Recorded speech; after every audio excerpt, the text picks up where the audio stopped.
Hey, I'm Dr. Namrata. I talk about leading an authentic life with kindness, respect, and courage. Today, I wanted to talk about this notion that most of us have, which is control. And either consciously or subconsciously, most of us are always needing some kind of control in our lives.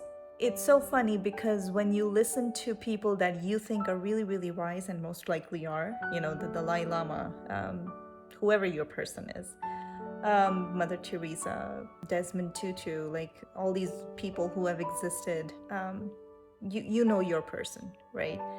Or your people.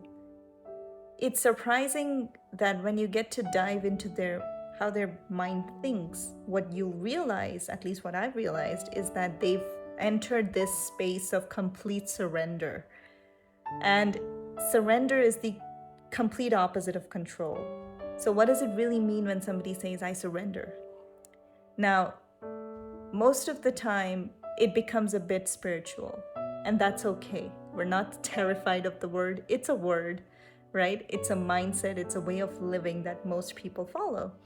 And in spirituality, you will hear a lot of people say, you have to surrender this need to control everything in your life. And what you find on the other end is just complete bliss.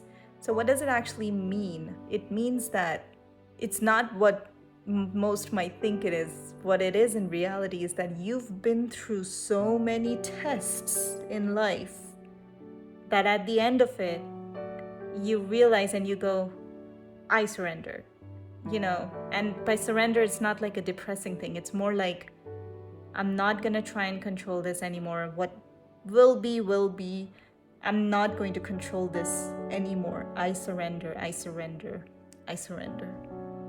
Now, if you're religious, you could surrender to God. If you're not religious, you could still completely surrender to, life, and destiny, whatever it is that you believe in.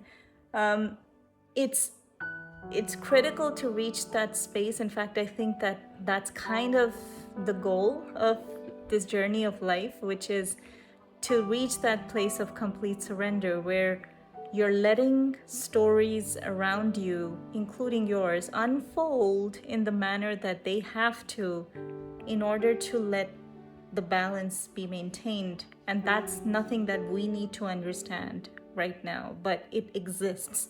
There is a certain balance in life, and the more you develop yourself into the concept of surrendering and, even looking at authentic leaders, how did they lead their lives?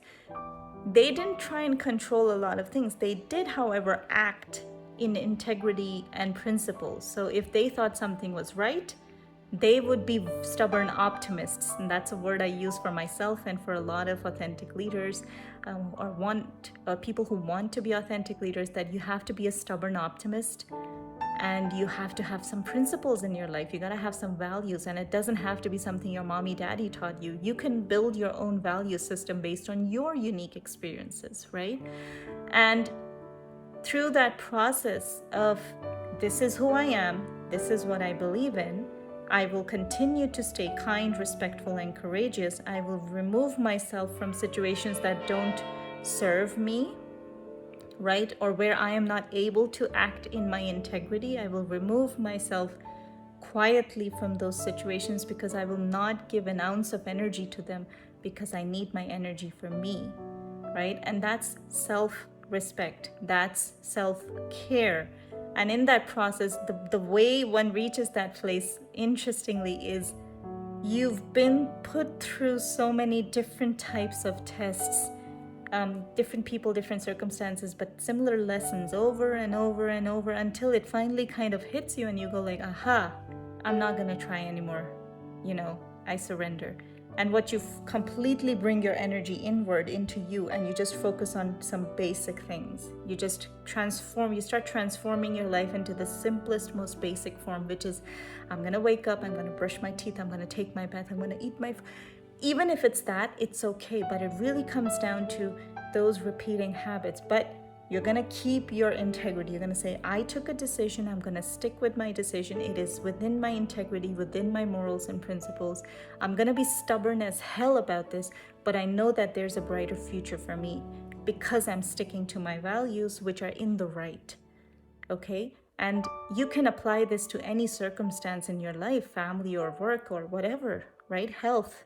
You have to understand that this is the process, and this is what most people end up going through, and it's not smooth riding. But once you get there, you have to be willing, instead of becoming cynical that, oh, the world is so tough on me, I was such a good person, I don't believe in this, I don't believe in that anymore because I was a good person and still all this happened to me.